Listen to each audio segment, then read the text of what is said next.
Everybody, I'm KK. I'm Kristen. Together we are KK Crochet. all blown out, but it's okay.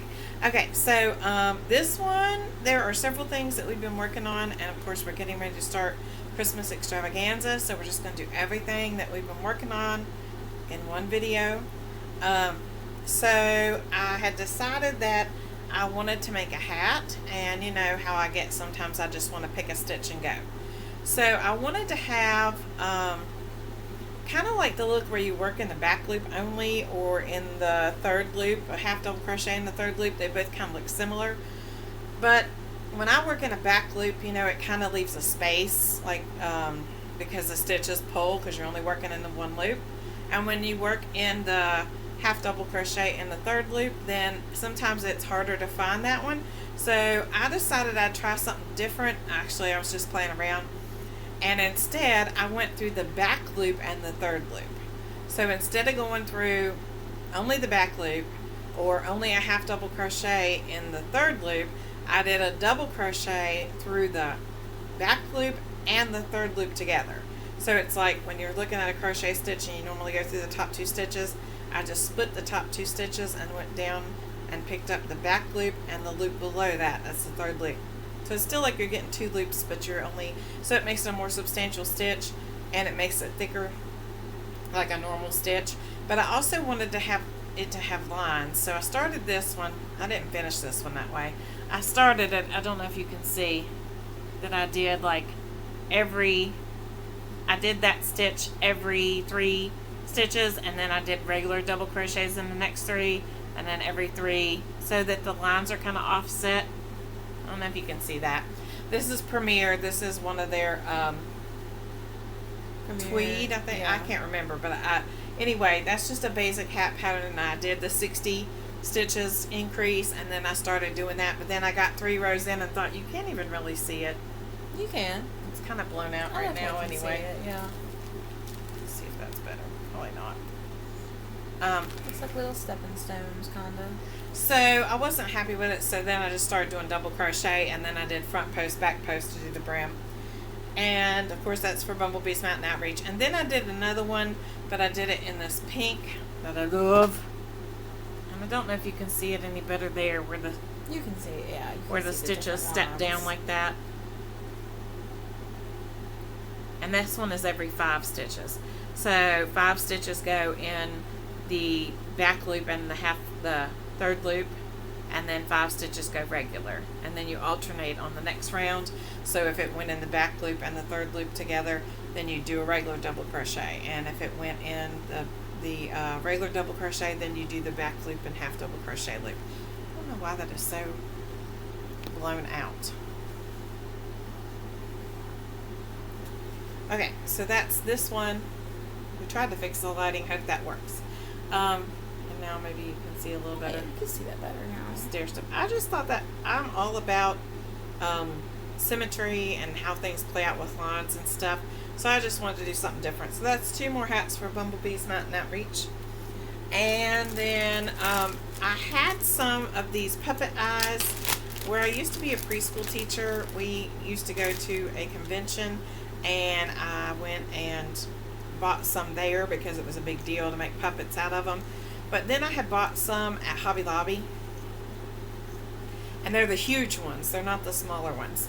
And so I think I did have to adjust the stitches for this because the other ones everybody else was using was the smaller ones, but I'll just show you. So this is the octopus that I saw on Crochet Mom for Life. She did some, excuse me, and then she said that she had gotten it from a tutorial that Terri from YarnJoyPodcast had done. So I went back and pulled that up, and I'll link that below. I'll link Terri and Kelly. And I just thought these were super cute. I ran out of red yarn and did purple on the back, but thought, so what? They're really cool fidget toys and really cool just toys for kids to play with. But there's a place here where you connect in the back where you're supposed to, I think, slip stitch. And so because my space was bigger, because I have bigger eyes, these are about twice the size of the ones I think that they were using, maybe even 3 times. So I had to, I did slip stitch the first time on one, and then I thought that doesn't work. So I think I ended up I did slip stitch, but then I chained across it in the back when I went around the next round and just compensated for it by single crochet decreasing to make up for, so that my stitch count was the same. So there's a red one. I do have a blue one I gave away. It was with the Granny Square yarn from Red Heart. So it was all different colors. This is with the, what is that? Premier Fruit Roll. Yeah, Premier Fruit Roll. That's the banana one. Yep. And I think they're just so cute the way they turn out. You see he's got yellow in the back. Colors. Yep. And this was just a Premier Green, like the spring green. He kind of looks like a frog, except he's got all those tentacles. And this was the Premier Fruit Rolls again, the watermelon. Very cute. I love the way they work out. Do you know that reference, watermelon? Let me know down below. And this was a Premier, a multicolored Premier. I can't remember the name of it, but I thought that was cute with the yellow. Yeah. And this was a Premier Fruit. Roll lime. Oh, I think it's lime. blown out really bad. Let's see. Oh, it's lime. I think it's lime. I can't get it to. Bring it back here. There you go. There you go. So they're all different. I had fun playing with it just to see what it would work up like, and I love playing with them. They're so neat. And they just curl up really nice and easy on their own, and it's a lot of fun. Like I said, there was a blue one and it's gone. So I'll give that to Kristen to put that in there. And then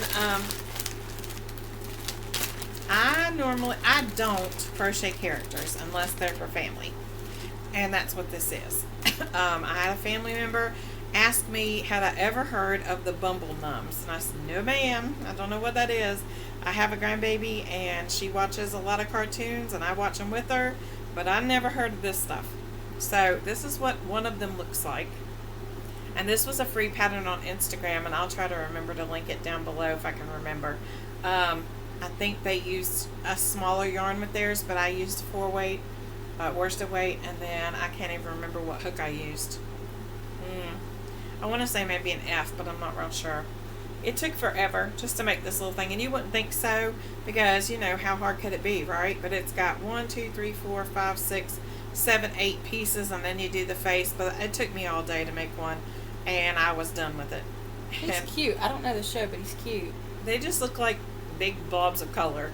So there's a blue one, there's a purple one, or not a blue one, turquoise, a purple, there's a red ant, and there is a yeti.